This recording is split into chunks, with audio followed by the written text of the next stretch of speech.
Please welcome from his home in New York City, the incomparable Spike Lee. I mean, man, you've been out protesting in New York City. You released a short film called Three Brothers. You cut together footage of the deaths of Eric Garner, George Floyd, from a scene from 1989's Do the Right Thing, of the character Radio Raheem, who also dies in a police chokehold. What do you want folks to know about the short piece that you did, and indeed about why you did it? Well, I felt that that's where I could express my rage in artistic form. Well, it's a great way to make folks see. Yes, and those last 8 horrific minutes of our brother's life, where he's calling out to his mother, calling out, "I can't breathe," echoing what we heard from Eric Garner. Those images went around the world. And that is why people have taken to the streets around the world.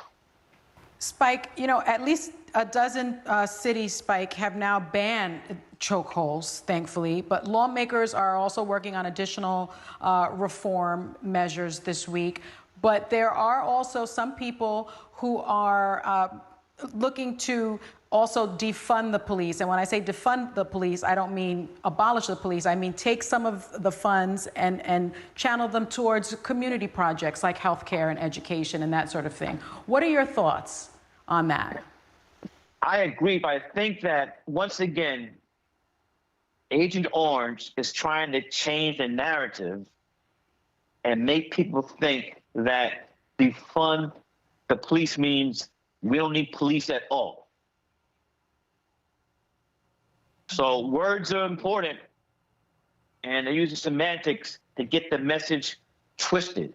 The same way Agent Orange did that to Colin Kaepernick by saying him kneeling was disrespecting United States Armed Forces and the flag, which was a bold-faced lie. Yeah. Spike, Trump totally botched his response to the protests, forcefully clearing peaceful protesters for a photo op and hiding in his little bunker instead of addressing systemic racism. Now he's planning his first post-COVID rally for Juneteenth, the day that marks the end of slavery, in Tulsa, Oklahoma. What are your thoughts, sir? Well, that's not a coincidence. And I do hope that people don't drink the orange Kool-Aid once again. Mr. Lee, we've been having a conversation on this show about Gone with the Wind and it being pulled from HBO Max at the moment. You're obviously an Academy Award-winning legendary filmmaker, and we just wanted to know your perspective on this. Well, ironically, the Black Klansman begins with one of the most famous shots of all cinema. The scene where Scarlett O'Hara is walking amongst the dead and wounded in the big battle, after the big battle in the Civil War. I think that that should be seen. I think that one of the most racist films ever, D.W. Griffin's Birth of a Nation, should be seen. I show that film in my class. I'm a tenured professor at New York University grad film. I show Birth of a Nation. Spike, you mentioned it a little bit earlier, but I want to follow up. Roger Goodell recently made a statement admitting that the NFL was wrong for not listening to players who peacefully protested. But at no time during his mea culpa did he mention the man who started the kneeling movement, which was Colin Kaepernick. What do you think at this point is owed to Colin? I say he deserves, his job back. He deserves back pay. He deserves a Nobel Peace Prize. But what do you think he deserves? Well, I think that Mr. Roger Goodell, the commissioner of the No Freedom League, that apology was weak.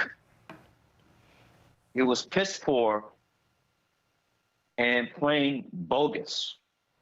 How can you apologize for your misguided acts, probably spurred on by Agent Orange and White House, in not mentioning Colin Kaepernick. It was a point-blank punk move. And I mean every word I said. It was a punk move. All right. So when we come back, we want to talk about the new movie. Whoopi, you know me. And other. I do. I'm ready. You know, I'm ready, baby.